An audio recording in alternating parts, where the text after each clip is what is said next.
జీవరాశులు ప్లాస్టిక్ కాలుష్యం యొక్క దుష్ప్రభావాలను అనుభవిస్తున్నాం. ఇది ప్రధాన ప్రజా ఆరోగ్య సమస్యగా మారింది.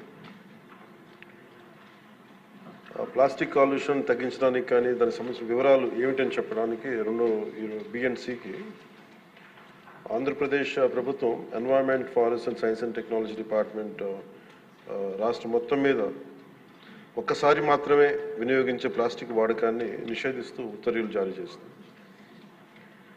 అలాగే ప్రభుత్వ ఉత్తర్వులు ఇచ్చిన సూచనలు అమలు చేయాలని municipal administration, urban development, Panchayati Raj వంటి అన్ని శాఖలను, ఇతర శాఖాధిపతులను కూడా జిల్లా కలెక్టర్లను ఆదేశించడం అయింది. ఒక్కసారి మాత్రం వినియోగించే ప్లాస్టిక్ వస్తువుల విక్రయాలను అరికట్టేందుకు తనిఖీలు నిర్వహించడానికి జిల్లా స్థాయి టాస్క్ ఫోర్స్ కమిటీలను ఏర్పాటు చేయాలని కలెక్టర్స్కి డైరెక్షన్స్ ఇవ్వడం జరిగింది. ప్రభుత్వ నిబద్ధతను ప్రదర్శించే ఉద్దేశంతో రాష్ట్ర ప్రభుత్వం సచివాలయం మొత్తం ప్లాస్టిక్ రహిత జోన్గా ప్రకటించింది. ఈ ప్లాస్టిక్ సీసాలకు బదులుగా గాజు సీసాల్లో తాగునీటిని సరఫరా చేయడానికి ప్రత్యామ్నాయ ఏర్పాట్లు చేయడం అయింది. అలాగే ఆంధ్రప్రదేశ్ కాలుష్య నియంత్రణ మండలి వేరు చేయబడిన ప్లాస్టిక్ వ్యర్థాలను ప్రత్యామ్నాయ ఇంధన వనరుగా ఆల్టర్నేటివ్ ఫ్యూల్ రిసోర్స్గా ఉపయోగించేందుకు 8 సిమెంట్ కోక్ ప్రాసెసింగ్ ప్లాంట్లకు 46 ప్లాస్టిక్ వ్యర్థ రీసైక్లర్స్కు అనుమతించింది. ఏపీ పొల్యూషన్ కంట్రోల్ బోర్డు ద్వారా ఆంధ్రప్రదేశ్ ప్రభుత్వం ఒకేసారి మాత్రం వినియోగించే సింగిల్ యూజ్ ప్లాస్టిక్లు బదులుగా పర్యావరణ అనుకూల ప్రత్యామ్నాయాల వినియోగాన్ని ప్రోత్సహించాలని భాగస్వామ్య శాఖలన్నింటినీ ఆదేశించింది. అలాగే రాష్ట్ర ప్రభుత్వం సర్క్యులర్ ఎకానమీ కార్యక్రమాల్లో భాగంగా రాష్ట్రంలో ప్రాంతాల వారీగా సర్క్యులర్ ఎకానమీ పార్క్స్ని ఏర్పాటు చేయాలని ప్రతిపాదించింది. అందులో ప్లాస్టిక్ రీసైక్లింగ్ యూనిట్లు కూడా ప్రోత్సహించడం అయింది. అలాగే ఫిక్స్డ్ క్యాపిటల్పై 75% వరకు ఒక్కసారి మాత్రమే వినియోగించే ప్లాస్టిక్ అదనపు ప్రోత్సాహకాలు అందించడం ద్వారా ప్రత్యామ్నాయ బయోడిగ్రేడబుల్ వస్తువుల్ని తయారు చేసే పరిశ్రమల్ని ప్రోత్సహించడం అవుతుంది. పౌరుల్లో అవగాహన కల్పించడం దీంట్లో చాలా కీలకమైన అంశం అధ్యక్ష. ప్రభుత్వ విధానాన్ని అమలు చేయడంలో పౌరులు కూడా చాలా క్రియాశీలక పాత్ర వహించాలి. సో ఇందాక లాస్ట్ ఫ్యూ మంత్స్గా మేము చేస్తున్న ఎక్సర్సైజ్ కానీ ఇవన్నీ ఒకసారి సభ దృష్టి కూడా తీసుకొస్తున్నాం అధ్యక్ష.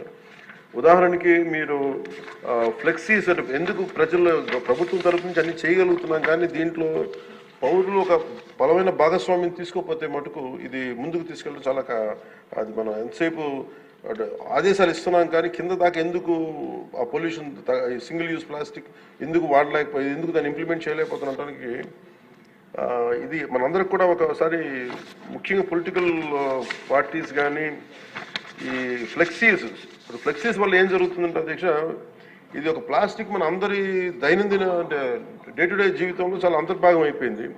కూరగాయల్లో వాటి దగ్గర నుంచి నీళ్ళ బాటిల్స్ కావచ్చు, ఇయర్బడ్స్ కావచ్చు, ప్లాస్టిక్ ప్లేట్స్, ప్లాస్టిక్ గ్లాసెస్ ఇవన్నీ సౌకర్యం కలిగిస్తున్నాయి. కానీ ఈ టెంపరీ సౌలభ్యం ఇది పర్యావరణాన్ని కలుషితం చేసుకుంటా చివరికి ఇది ఏ స్థాయికి వెళ్ళిపోయిందంటే ఇది ఒక్క ప్లాస్టిక్ మనం భూమిలో మనం ఇమ్మటానికి కనీసం 300 years పడుతుంది అధ్యక్ష. మనం వాడుతున్న ప్రతి ప్లాస్టిక్ అది ఈరోజు ఏమవుతుందంటే మనం పాలు తాగుతున్న పశువుల కడుపులోకి వెళ్ళిపోతుందో, లేదంటే మనం తినే ఆహారంలో భాగం అవుతుంది. అలాగే ఇప్పుడు ప్లాస్టిక్ విషయం తల్లి గర్భంలో కూడా పశువుల కడుపులోకి పుట్టే పసికందుల రక్తంలోకి చేరిపోయింది. ఆంధ్రప్రదేశ్లోనే చాలా సందర్భాలు ఆవుల కడుపులో సుమారు 60 నుంచి 70 కిలోల ప్లాస్టిక్ తొలగించిన సంఘటనలు నమోదయ్యాయి. ఇలాంటివన్నీ అందుకని మాకు లైఫ్ స్పాన్ ఈ ముఖ్యంగా స్టైరోఫోమ్ అయితే 500 years కానీ పట్టదు, అది పడుతుంది దాన్ని అవడానికి భూమిలో కలవడానికి. Plastic bag, plastic straw, plastic bottles minimum plastic bag 10 to 20 years, plastic straw అయితే 200 years, ప్లాస్టిక్ బాటిల్ అయితే ఏకంగా 450 పైచిలకు సంవత్సరాలు. సో ప్లాస్టిక్ పూర్తిగా భూమిలో కలిసిపోవట్ల. అది మోస్ట్ డేంజరస్ ఏంటంటే చిన్న ముక్కలుగా విడిపోయి మైక్రో ప్లాస్టిక్, నానో ప్లాస్టిక్స్ రూపంలో నేల, నీరు, గాల్లో ఇప్పటికీ ఉండిపోతున్నాయి. ఇటీవల అధ్యయనాల్లో కూడా ముఖ్యంగా తల్లిపాలలో కూడా మైక్రో ప్లాస్టిక్ ఉన్నాయని తెలియజేస్తూ ఉన్నది. సో వీటన్నిటికీ సంబంధించి మేము ఒక నెక్స్ట్ 2-3 monthsలో చాలా ఒక డీటెయిల్ అనాలిసిస్, డీటెయిల్ ప్లాన్తో వస్తాం అధ్యక్ష, ఒక యాక్షన్ ప్లాన్ తోటి అది మీకు తెలియజేస్తాం. ఇప్పుడు ఉదాహరణకి పంచాయతీ ద్వారా మేము ఏం చేస్తామంటే స్వచ్ఛందం అనే కార్యక్రమం పెట్టాం. ఈ ఏవైతే ప్లాస్టిక్ వ్యర్థాల నుంచి నిత్యావసర వస్తువులు పొందుతూ ఉన్నారు, ఇది ఒక అవగాహన పెంచుతున్నాం. ఈ చెత్తను సేకరించి అలవాటుని పెంపొందింపజేస్తున్నాం. ఉదాహరణకి ప్లాస్టిక్ ఫ్రీ తిరుమలలో కాన్సెప్ట్ ద్వారా అంటే ఒక టెంపుల్ మనం తిరుమలకి వెళ్తే ఈరోజు మనం వెళ్ళి చూస్తే భక్తులు ఎవరు బాటిల్స్ కవర్స్ తీసుకెళ్ళకుండా ప్రత్యామ్నాయం గాజు సీసాలు పేపర్ క్లాత్స్ బ్యాగ్స్ వాడుతున్నారు. సో లక్షలాది భక్తులు క్రమశిక్షణతో నియమాన్ని పాటిస్తూ ఉన్నారు. సో మన రోజువారీ జీవితంలో ప్లాస్టిక్ ప్రత్యామ్నాయంగా చెరుకు పిప్పి తాటాకులు కానీ వెదురు ఇట్లాంటి ఇత్యాది బయోడిగ్రేడబుల్ తోటి సేమ్ ఇదే తయారు చేసుకోవచ్చు. సో ప్లాస్టిక్ని నిరోధించాలంటే ముందుగా మూలాలపై దృష్టి సారించాలి.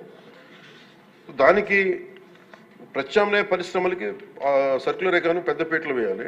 సో ఆ దిశగా గౌరవ ముఖ్యమంత్రి గారు కూడా వాటిని ముందుకు తీసుకెళ్తారు ఈ పథకాల ద్వారా. అలాగే పర్యావరణ పరిరక్షణ మా సహకారాన్ని అందిస్తూ ఉన్నాం. దీన్ని అందరూ సద్వినియోగం చేసుకోవాలి. కానీ దీన్ని ప్రజలు కీలకమైన భాగస్వామ్యం ప్రజల్లోనే ఉంది.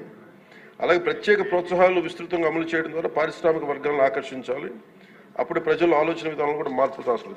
ముందుగా మనకి యాజ్ ఎమ్మెల్యేస్గా కానీ గౌరవ ప్రతినిధులుగా కానీ ఇది మనందరం ఒకసారి మీ దృష్టి ద్వారా అందరికీ గౌరవ సభ్యులందరూ తెలియజేస్తాం. అధ్యక్ష,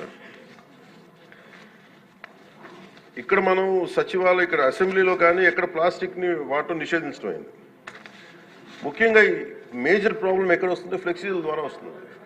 ఫ్లెక్సీలు ఎలా ఉన్నాయంటే ఒక చిన్నపాటి ఫంక్షన్ వస్తే ప్లస్ ఫ్లెక్సీలు, ఇంకోటి పండగ అంటే ఇది ముఖ్యంగా పొలిటికల్ ఫంక్షన్స్ ఆర్ సినిమా.